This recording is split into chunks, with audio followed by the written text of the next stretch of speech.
Before Tumblr, how did tortured, unappreciated souls share their 2 a.m. deep-cut thoughts? Chances are you needed to become a published academic, philosopher, writer, or, like Friedrich Nietzsche, all three. We've got here Aphorisms on Love and Hate, compiled from Nietzsche's work, Human, All Too Human, first published in 1878. What's an aphorism, I hear you wonder? Google tells me it's a pithy observation which contains a general truth. This means I've got in my hands a list of Nietzsche's takes on various aspects of passionate feelings, and we're gonna rank them. For a touch of context, Nietzsche was born in 1844 in what was then Prussia, now Germany. He's considered a granddaddy for existentialism and is famous for declaring God is dead. Fearing that without God, a sense of meaningless leading to degeneracy might fester in humanity, he worked to counter this by saying we create our own meaning and morals. Might feel a bit obvious to atheists now, but pretty cutting edge stuff for his time. Nietzsche was a lifelong bachelor and an adult lifelong haver of syphilis contracted from his dalliances in houses of ill repute. Makes you wonder how relevant could opinions on love and hate from a middle-aged European boy born over 180 years ago still be. I can tell you his takes run the gamut from ice cold to red hot. Naturally, when ranking someone else's opinions, they need to be judged by a criteria that's scientific, rigorous, objective. So what we're applying here is whether I like the vibes, it's still relevant, it's funny, it's relatively novel, or at least made me think about something in a different way. We've got a classic tier list ranking system with S being elite, then descending A through to D, and an F for the bottom of the barrel. Let's get into it.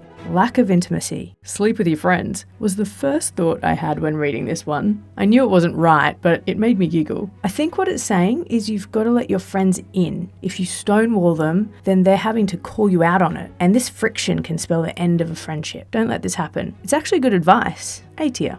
How seeming becomes being. While there's a lot of text, it's basically a fake it till you make it, baby. A tried and true classic, in my opinion. B. Intellect and morality. What I get from this is Nietzsche thinks you need a good memory to keep your promises, and you need a good imagination for pity to put yourself in someone else's shoes. So intellect and morality are closely related. But does this mean he's saying the definition of morality is promise keeping and sympathy? So to keep your promise to drive a getaway car for your friend's home invasion because you sympathise they're in a tight financial spot is moral? Or is it immoral because you've not thought about the impact a home invasion might have on its occupants? Or is it moral because you've thought about it, society has huge wealth inequality, and they're rich and can afford it? Or is it immoral because how could there be a sense of safety if everyone went around doing home invasions? Overall, this doesn't really help much with anything. D. Trust and intimacy. If someone's needy, they're insecure. If they're not, they trust you. I flip-flopped on whether this was a lukewarm take or a banger for simplicity. On one hand, like, yeah, duh, obviously, D tier. But on the other hand, oh my god, yeah, duh, simple but effective, A tier. In the end, I leaned lower because someone's insecurity might not be a matter of not trusting you, but other anxieties, like from past experiences or traumas. I'm going with C.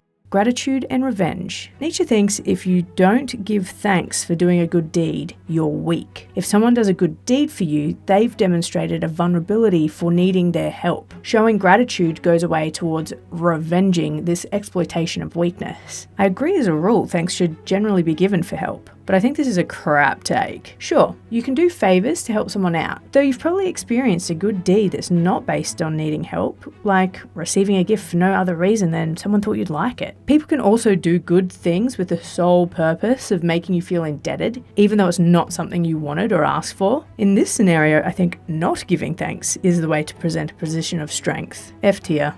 Pity more intense than suffering. He's essentially saying secondhand embarrassment for someone we love is worse than firsthand embarrassment. This stems from us believing in the person more than they believe in themselves. Their ego suffers, but their guilt isn't as intense as our pity or selflessness. While I kinda get it, I disagree. I think it's more a matter of acute versus prolonged suffering. Let me explain. If you see one of your friends solidly putting foot in mouth, you feel an acute sense of secondhand embarrassment in witnessing the moment, but it doesn't really linger. Whereas I can be tortured for days, weeks, months, years by something dumb or shitty I did. Though, in Nietzsche's defense, you also have to factor in awareness versus ignorance. Because if the person who's putting foot in mouth doesn't realize it, then yeah, he's right. They don't suffer anywhere near as much. Overall, C. Love and justice. Love isn't fair because it's foolish. We get addicted to it and bestow it on the unworthy. I mean, it's hard to argue this isn't a truth that stood the test of time. I enjoy it. A.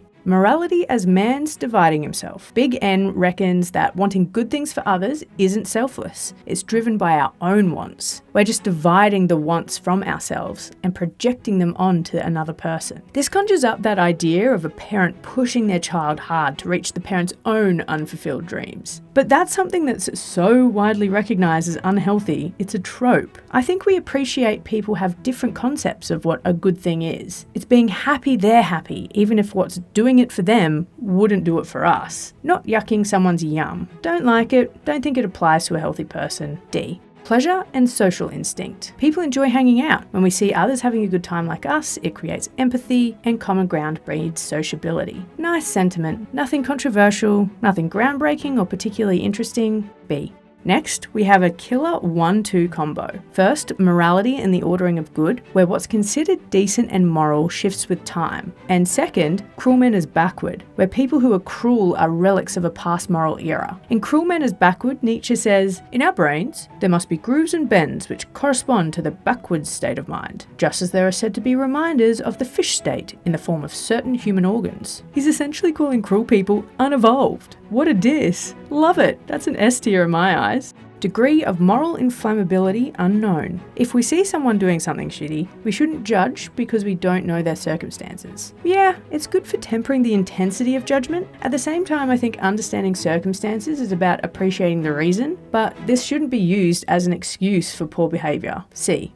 Double prehistory of good and evil. Nietzsche says the morality behind the concept of good and evil has its roots in the powerful ruling class. It's based on might is right. If someone has power to declare something as good and enforce it, it becomes good. And anyone who subscribes to the rules for that community is deemed good. If any subversive but powerless member of society counters the rules, they're held in contempt of community values and considered evil. Historically, goodness, repower, is hereditary. So when someone from the good ruling class breaks their own rules, an excuse is found to explain why. But here's the thing, if good people can get away with doing things they themselves declared unworthy, trust in the community is eroded and ultimately leads to its downfall. This makes sense to me, so I'm generally on board. I think you can see elements of the concept play out in the rich getting away with, well, a lot, and also in funny posts about what's tacky if you're poor but fine if you're rich. There are some hilarious painful truths in that, like being bilingual or not paying tax. A tier.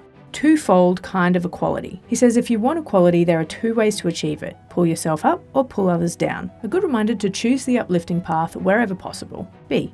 Economy of kindness. Kindness and love are so incredibly precious that you'd think we'd be stingy with it, but it doesn't work like that and we should never be stingy at all. Though not funny or particularly groundbreaking, this has an aww factor that I can really get behind. A.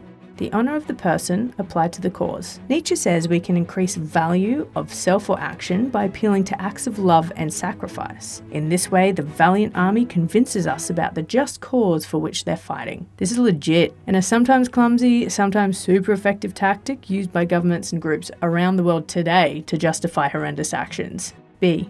Limit of human love. Anyone who thinks you're a crap person or dumb will be pissed off when you prove them wrong. Punchy, sharp, fun, true. Big N dunking on the haters.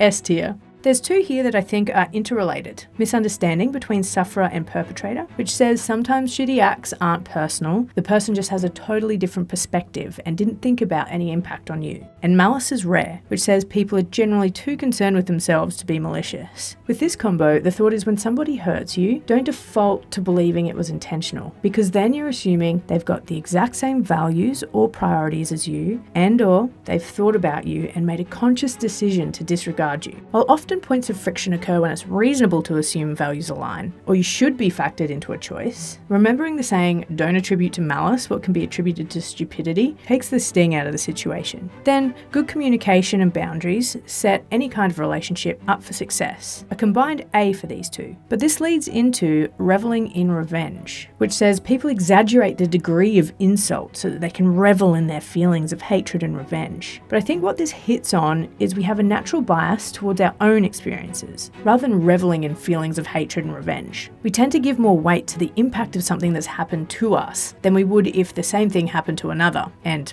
we've not experienced it firsthand. But if we keep in mind the previous thoughts on malice and misunderstanding, this one becomes kind of jarring in its contradiction. F for feels gross, and I want to believe people are better than that.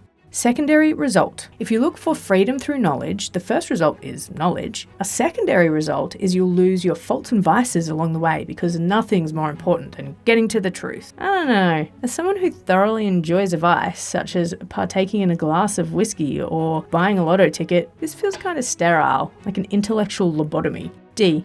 Motive for attack. Sometimes we attack just to see how strong we are. Brings to mind scenarios of starting arguments because you're bored. Not necessarily untrue, but it's giving toxic and unhealed. A warning rather than a universal truth. C.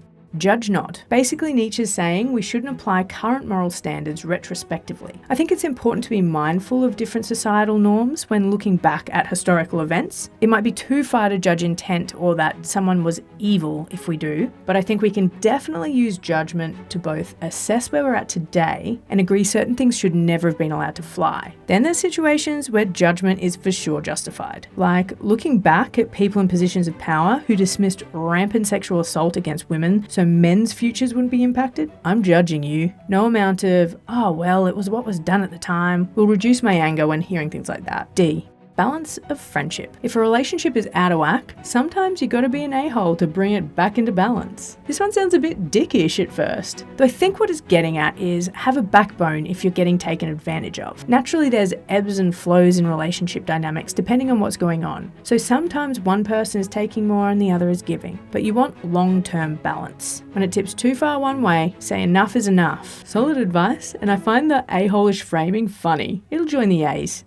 Our guy Nietzsche has so many more yikes moments and wisdom nuggets in here, we barely got through a third of it. So if you enjoyed this, stay tuned for part 2 sometime in the future. And that's all from me. Thank you.